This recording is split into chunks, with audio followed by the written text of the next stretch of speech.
Hello, good morning. How are you today? Me, never better. You know, thoughts are so powerful.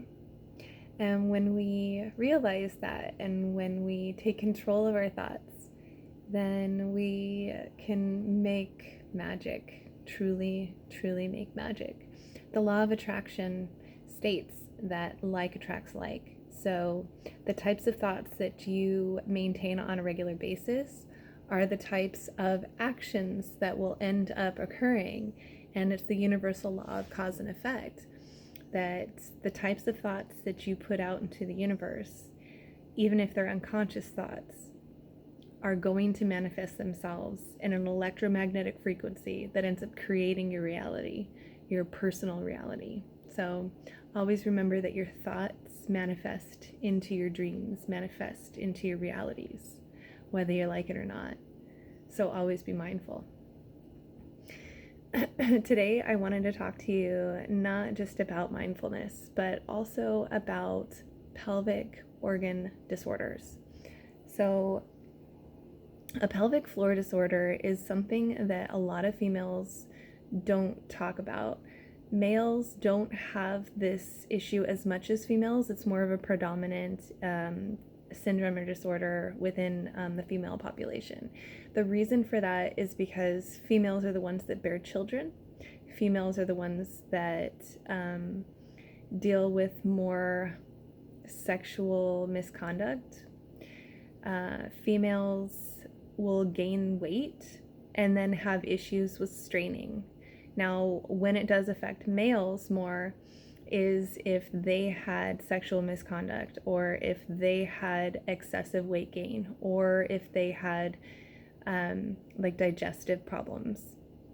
Because the more you strain, because you're constipated, then the more that's going to break down the tissues that end up causing pelvic organ disorders, or pelvic floor disorders. It's one and the same. It's the same type of a concept. So when you have a pelvic floor disorder, that constitutes something that is right at what people commonly call the taint. So where the pelvic floor lies is in between your female or male reproductive organ and your anus. So that little spot of skin that's in between those two regions or tissues of the body is where the pelvic floor is. So when you have a pelvic floor disorder, that means that right in that area, your connective tissue and your muscles are no longer as strong as they used to be, and they'll balloon out whenever you go to have a bowel movement, go to urinate. Sometimes they're just that way. Regardless, it depends on the level of your pelvic floor disorder.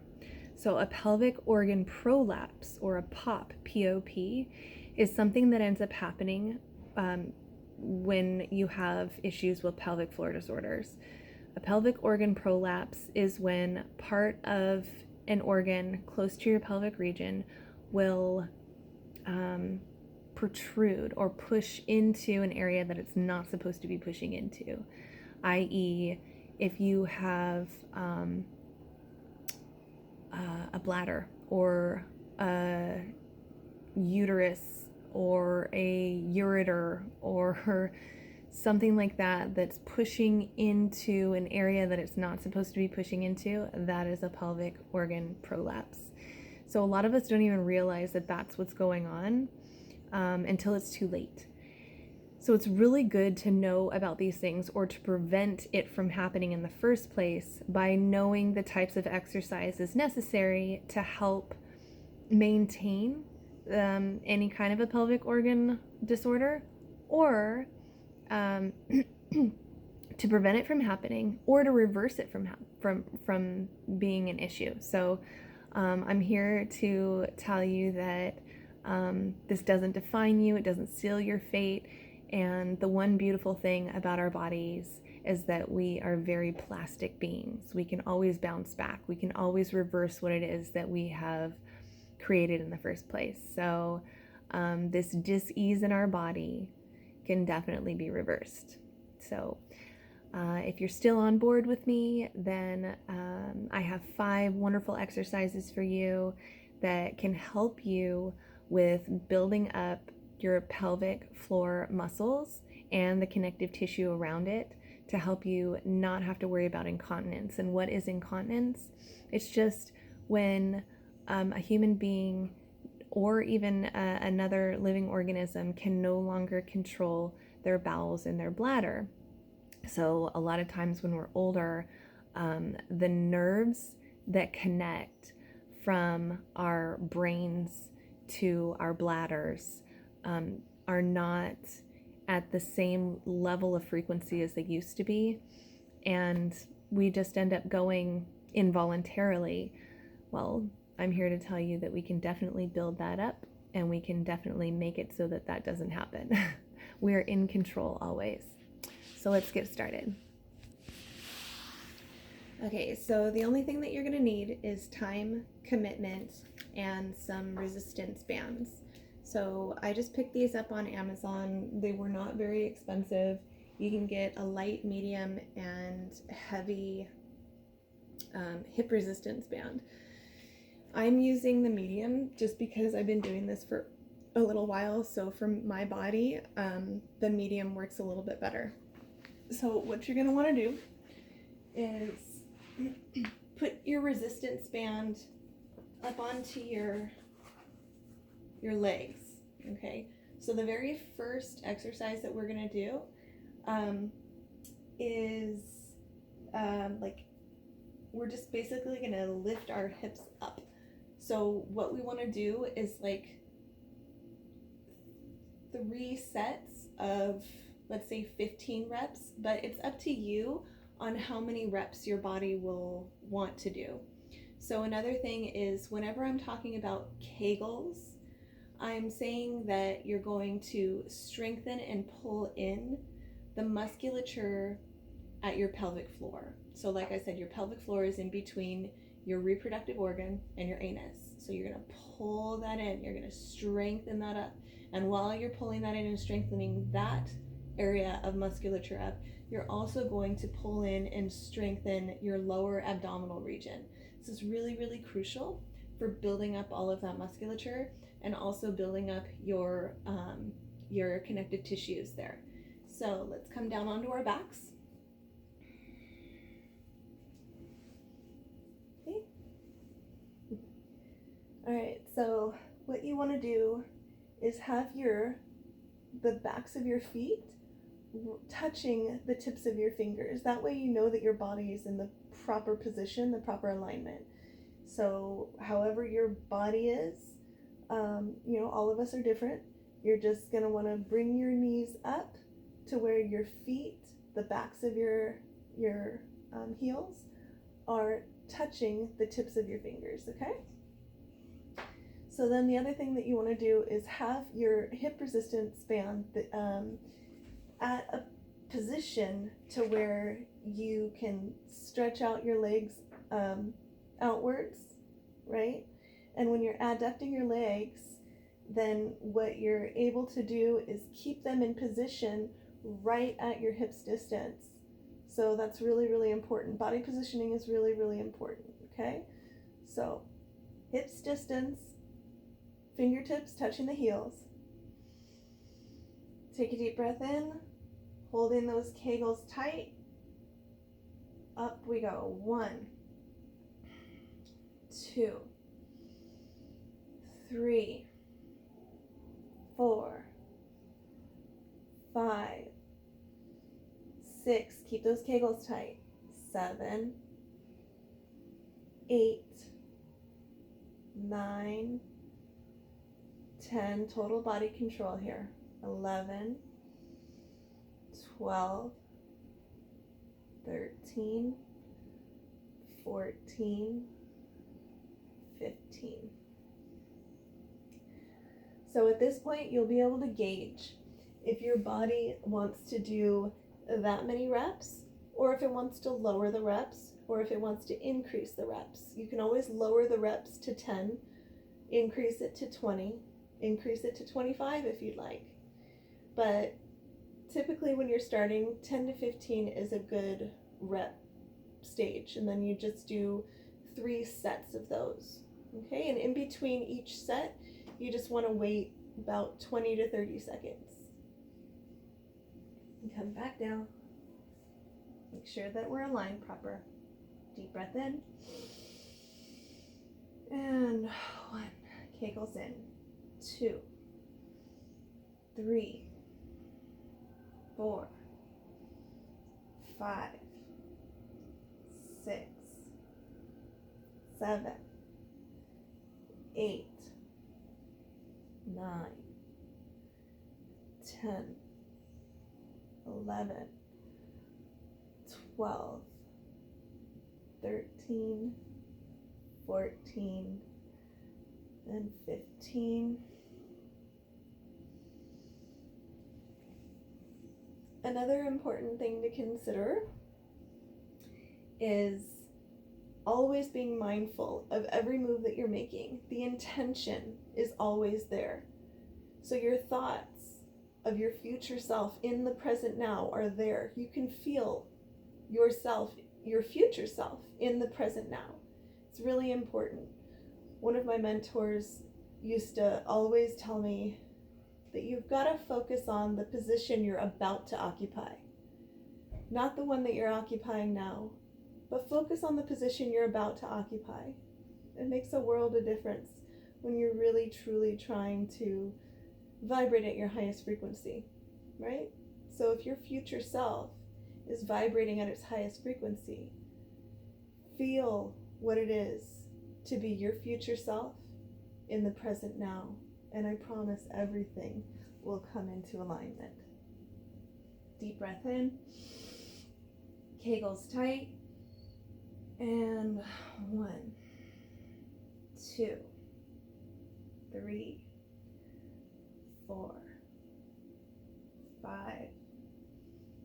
6, 7, 8, 9, 10, 11, 12, 13, 14, and 15. Okay, there's our first exercise. How do you feel? Good job. Okay, second exercise, you have a couple of choices. I just use a pillow because I don't have the ball. But if you have a lightweight ball, then you just take it and you put it in between your legs, okay? And you want it right at your knees. So the ball goes right at your knees. You come back down onto your back. Okay, so the ball will just be right in between your knees. And what you're gonna do is a real simple one. Okay, so you're here, you can feel your fingertips touching your heels, right? So while you are holding in your Kegels, you're going to press your knees into the ball, okay? And you do that for 5 seconds at a time, okay?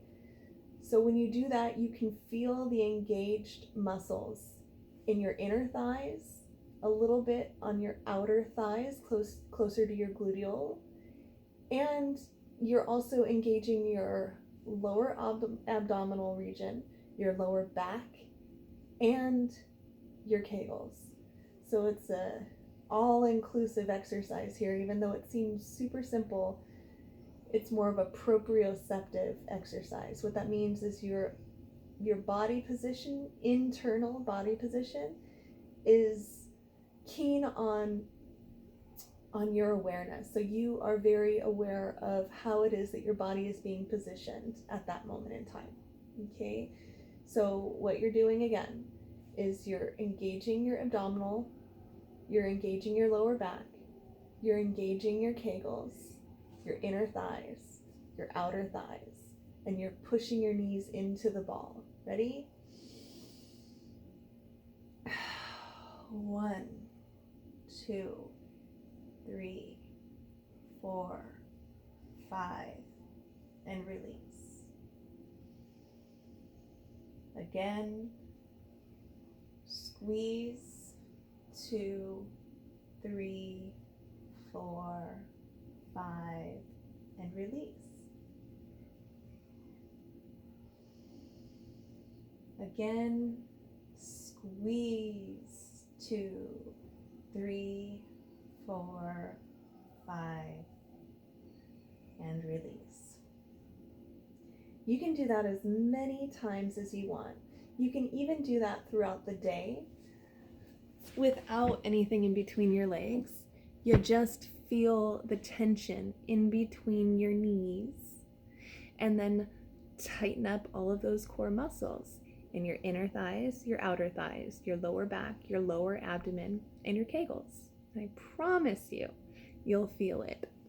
And you just do 3 reps or 3 sets, and the reps are, for that one, you just do 1 rep, right? 3 sets, and each time that you're doing it, you're doing 5-second tightenings, or you can do 10-second tightenings, or you can do 15-second tightenings, but you don't really want to go over 20 yet, okay? Because right now we're just building, slowly building.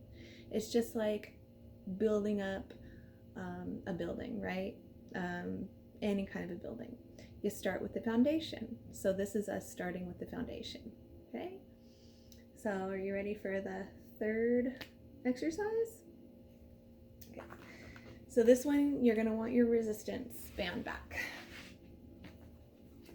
And put it in the same position that it was before.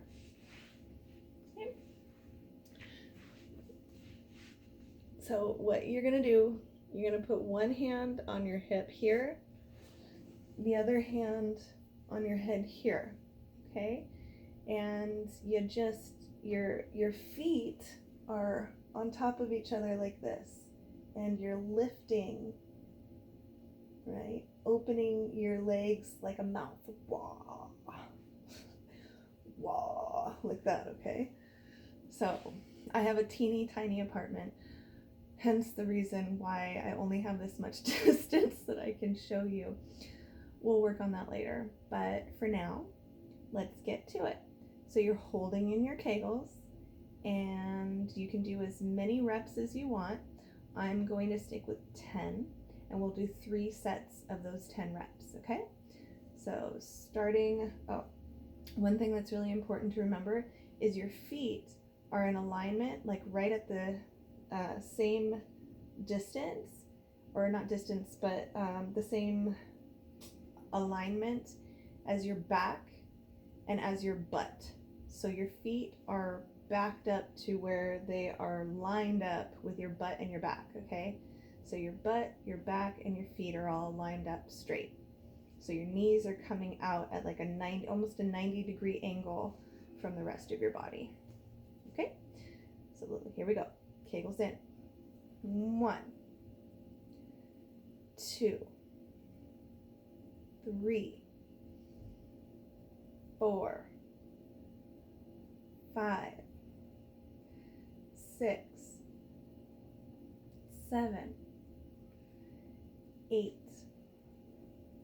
9, 10.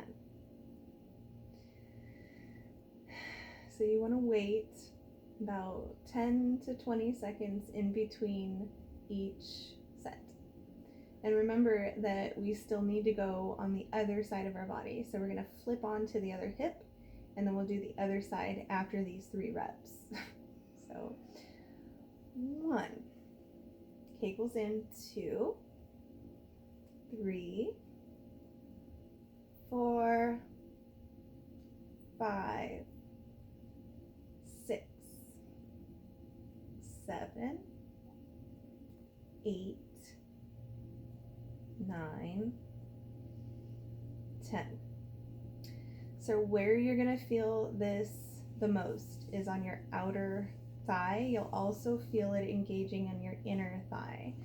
And it's always going to be the leg on the outside that's doing all of the work.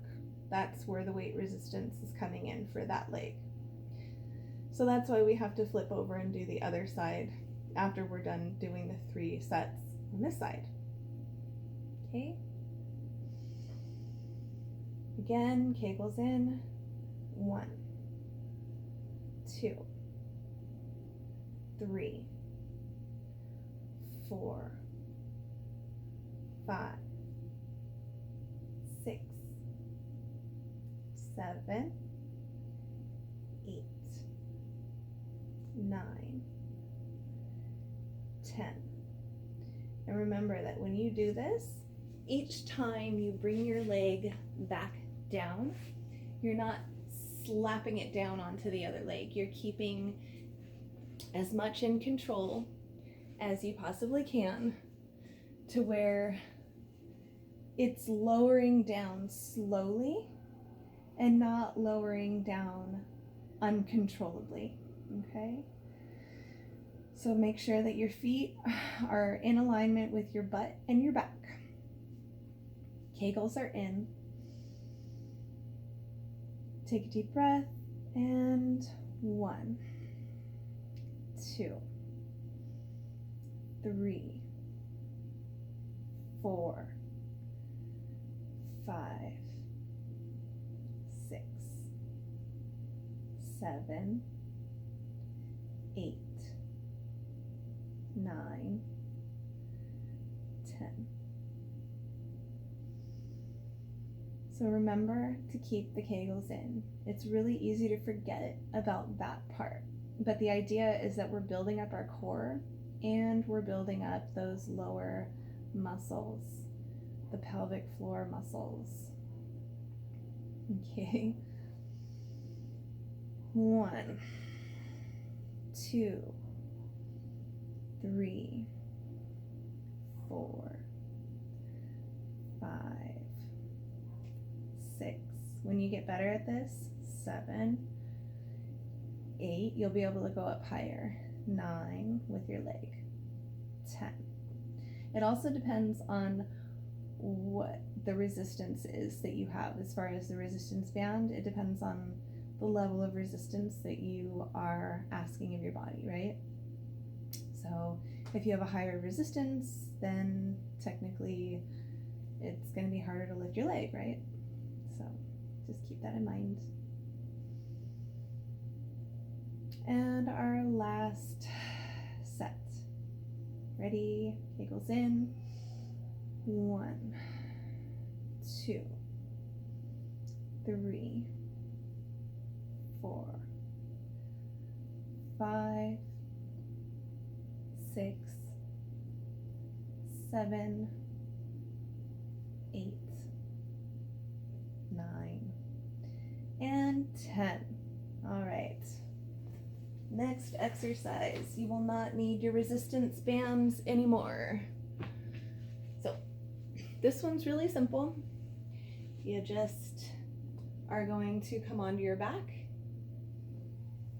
Okay. I need more room. It's okay. All right. So what you'll do is you're going to bring one leg up and the other leg up, just like that. Now, all you're going to do is you're going to bring one leg down to where your heel touches the ground and bring it right back up. Each time you're doing that, you keep those Kegels in. Okay, so the Kegels are in, the lower abdomen is engaged, the lower abdominal muscles are engaged, the lower back muscles are engaged, okay? And we're just going to alternate between one heel touch and another heel touch, okay? So again, we're going to do 3 sets and we'll do 15 reps each set, okay? Take a deep breath in, Kegels in, and 1, 2, 3, 4,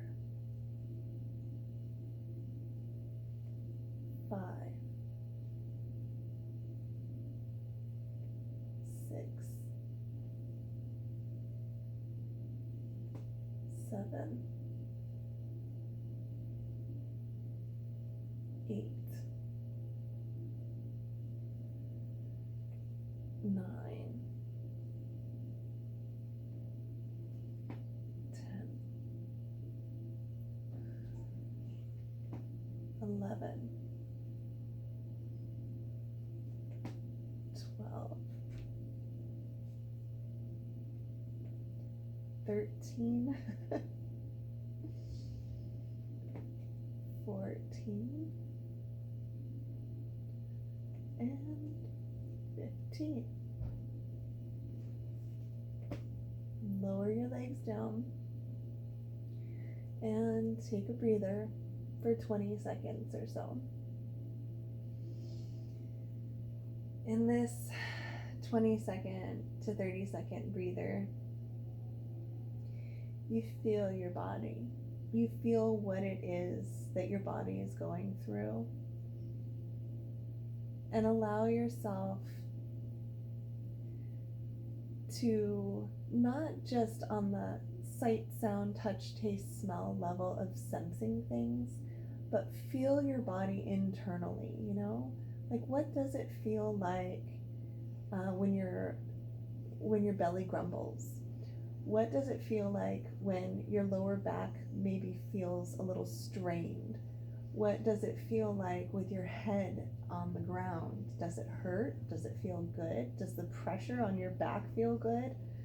That kind of thing. In between reps, in between sets, always being mindful of your body in space and time. That's called proprioception.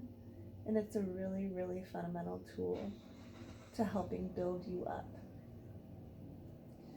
All right, one knee up, the other knee up, and here we go again. Kegels in, lower abdomen engaged, lower back engaged, and 1, 2, 3, 4, 5, 6, 7, 8, 9,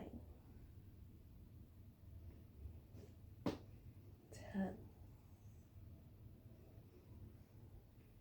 11, 12, 13, 14, 15,